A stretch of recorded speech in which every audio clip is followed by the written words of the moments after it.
يا هلا ومرحبا.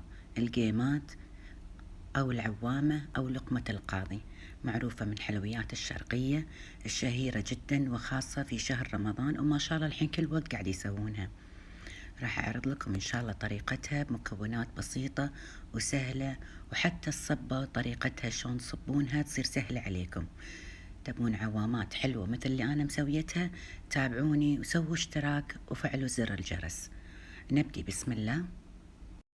أول شي هني لازم نحضر الطحين يكون متعدد الاستخدامات.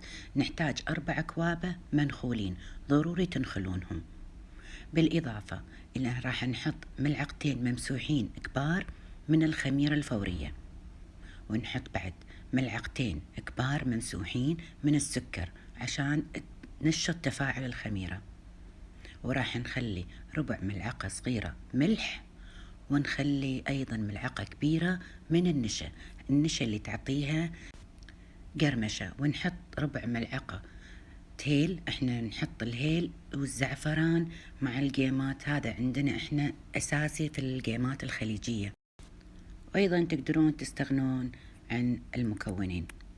نخلط المكونات الجافة بالملعقة، وأنا أضيف عليهم بعد كوب وربع من الروب اللي هو الزبادي، ويكون دافي. وأضيف أيضا كوب وربع أو كوب ونص، يحتاج ماي دافي على حسب نوع الطحين اللي قاعد تستخدمونه. نخلط العجين بالإيد، ما تحتاج هي يعني تعب وعجانة، ما تحتاج. نعجنها بالإيد، وفي لها لما تعجنونها عجنونها يعني مثل طقوها طق، علشان الجلوتين فيه عندي يطلع من الطحين، ويصير عندي مثل العجينة اللينة اللي تمط وتعطيني هذه المطة اللي احنا نبيها. هني عندي العجينة خلصت، لما نشيل العجينة تقطع معانا لما هي تنزل. هني خلصت.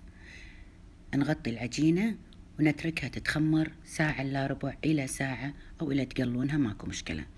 هني عندنا ما شاء الله تبارك الله خميرتنا ما شاء الله ارتفعت. نطقها طقتين بالقفشة، يعني نضربها ضربتين بالملعقة تطلع الهواء اللي فيها. بس أنا حابة أوريكم شلون العجينة بعد ما تختمر هي تثقل أكثر. ونحركها، نوزع شوية الزعفران حوالينها. نكون هني نجهز مقلة فيها زيت غزير، وعندي هذه الخطوة أنا أسويها وأنصحكم فيها. تحطون ملعقتين زيت، 3 ملاعق مع 3 ملاعق ماي، علشان أستخدمها لما أصب القيمات. أحط الملعقة أول بهذا المزيج الماي والزيت، وبعدين أكور للقيمات. عندي هذه الملعقة تكون مقعرة. شوفوا شلون أنا قاعدة أخذ القيمات، أعصر العجينة في إيدي وأطلع منها جزء صغير. شوفوا كذا مرة. ومن شلون أتأكد من حرارة الزيت؟ نحط أول واحدة، إذا طلع عندي فقاعات حوالين القيمات عندي الزيت بيرفكت 100%. ولما نصب الثالثة الأولى تكون تطفح. عندي هني ممتازة. نشوف هني العجينة وهي تنزل من الملعقة تنزل بسرعة، يعني ما تلصق. فالماي والزيت يساعدني في أن أنا ألقم العجينة بهالطريقة وأنزلها بسرعة. فاللي ما تعرف هذه الطريقة وايد راح تساعدها. خلصنا تقريبا، حطينا الكمية اللي نبيها. نظل نحركها باستمرار على نار هادية.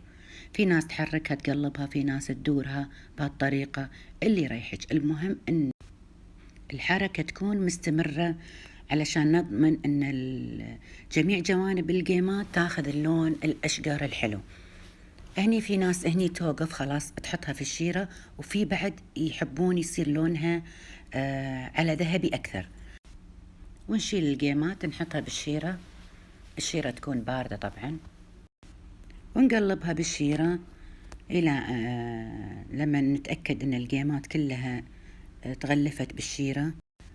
طبعا الشيرة عندي هني يا بنات كثيفة، يعني ثقيلة. القيمات من الحلويات اللي نحطها بالشيرة الثقيلة علشان تظل محافظة على قرمشتها لأطول فترة ممكنة. وبعدين الشيرة الثقيلة تعطيني لمعة مثل القزاز على القيمات، فيكون منظرها جدا رائع. تحبون تزينونها بالفستق بالسمسم اللي يعجبكم. إن شاء الله يا رب تكون وصفة سهلة وتقدرون تطبقونها، وعلينا وعليكم بالعافية. واشوفكم إن شاء الله وصفات قادمة بإذن الله. مع السلامة.